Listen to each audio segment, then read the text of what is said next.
Hello everyone, this is Dr. Lori Langdon, board certified pediatrician, mother of 6 and grandmother to 2. So today's topic is, what if my child has COVID? And as you know, everything is changing so very rapidly. I want to always put a little disclaimer on these videos that this information could change very soon, and it's really an evolving process as it has been now nearly 2 years. So today is January 23rd of 2022. So things have continued to change up to this point. So let me update you on sort of where we are currently. The variant we have now is Omicron, and in the week ending January 13th of 22, there were documented 1 million cases of pediatric COVID. Now, one of our concerns is that this variant is just extremely contagious, and this has been a problem.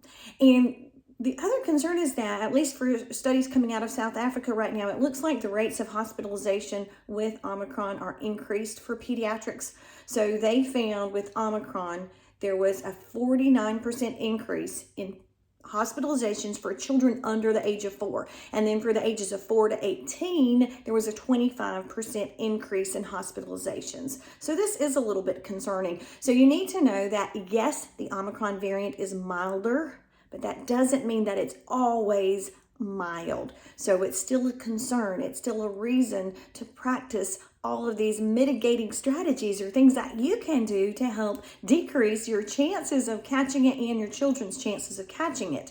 But if you're watching this video, it's probably too late. So let me also just throw in a word of compassion here. Guys, I have known so many families over these last few weeks that truly, legitimately, genuinely are practicing all the things they're supposed to be doing. They are washing their hands, they are socially distancing, they're avoiding large parties and crowds and people groups, and they are wearing their mask in indoor public places, and somehow or another, your child still managed to catch COVID. So I want to do this video just to offer you some reassurance and some things that you can look for to indicate that things are a little more concerning than you thought. Now, this video is not going to cover inpatient hospital management of children with COVID. That's a much more complex discussion, and if we ever need to do that, we could, but I am not currently a hospitalist, and that is not my forte. Mine is in the outpatient setting. So we're going to talk about the vast majority of children which are not hospitalized, obviously, and what you can do to help their symptoms, okay? So, first of all, your sort of social obligation is to protect other people. So let's follow the rules.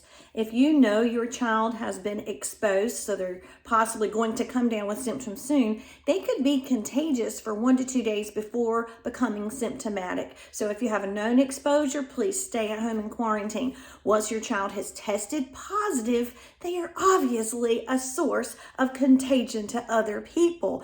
I know this is obvious, guys, but I've had so many people in our drive-through clinic or in the office who said, oh, I know he's sick right now, but since he's not feeling good, we're going to take him out to a restaurant. No. Your obligation to everyone around you is to please try to stop spreading this germ if you know you have it or if you suspect you or your child have it, okay?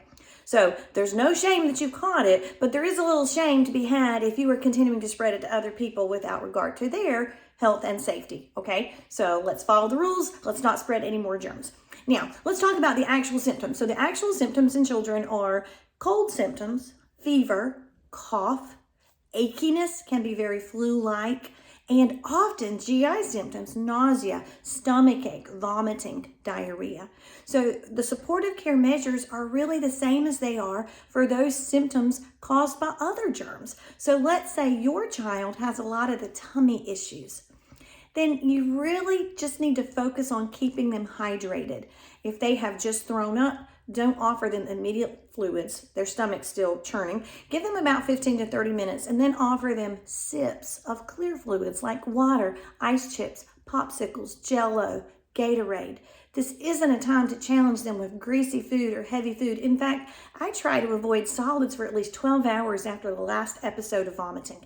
And you want to really hone in on monitoring their urine output, particularly if they have both vomiting and diarrhea. If it's only diarrhea, they can have some solid foods, But again, small amounts. Keep pushing those frequent sips of clear fluids. A large amount of food or liquid is going to trigger that next diarrheal stool. Remember that even big kids can get sore from all the wiping, and the diarrhea is often very acidic and can burn their skin. So you can use some of your baby diaper rash tricks on big kids too who have diarrhea, like a layer of Desitin back there so it won't be so sore from all the wiping. So your normal supportive care measures: monitor for dehydration, for the vomiting and diarrhea. Every person, even babies, even big kids, need to have at least 3 urine outputs every 24 hours. So that's about 1 every 8 hours. Obviously, if the urine looks very dark and very concentrated, you're on the way to dehydration. So you need to monitor that. Look at the inside of their mouth, see if it's moist. So kids can have vomiting and diarrhea, GI symptoms with COVID. They can have normal cold symptoms. So these are the same supportive care measures as always. You can use for infants saline drops, 1 to 2 in each nostril, the bulb syringe, or the fancy nose free to suction out that mucus.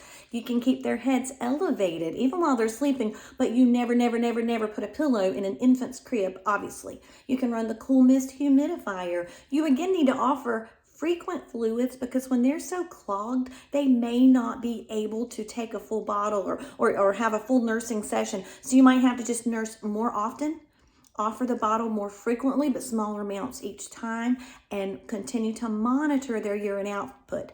For older children, I always say from 2 to 6, they may not respond to cough and cold medicines, but it's not going to hurt them. For 6 and above, cough and cold medicines would probably actually help them.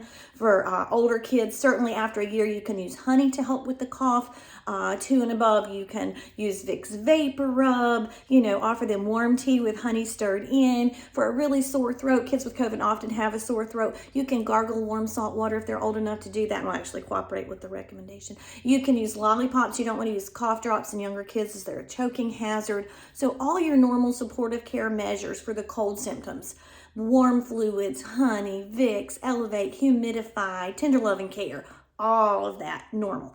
But again, if they begin to show signs of respiratory distress, so nasal flaring, grunting with each breath, like that, breathing so hard you can see their shoulders bobbing, their head bobbing, their ribs coming up and down, their belly muscles working, their bellies going in and out. Now, infants under 6 months use abdominal muscles to breathe, so that alone is not a concern. If they're breathing super fast, that's a problem. No one should ever breathe more than 60 times a minute, even tiny babies.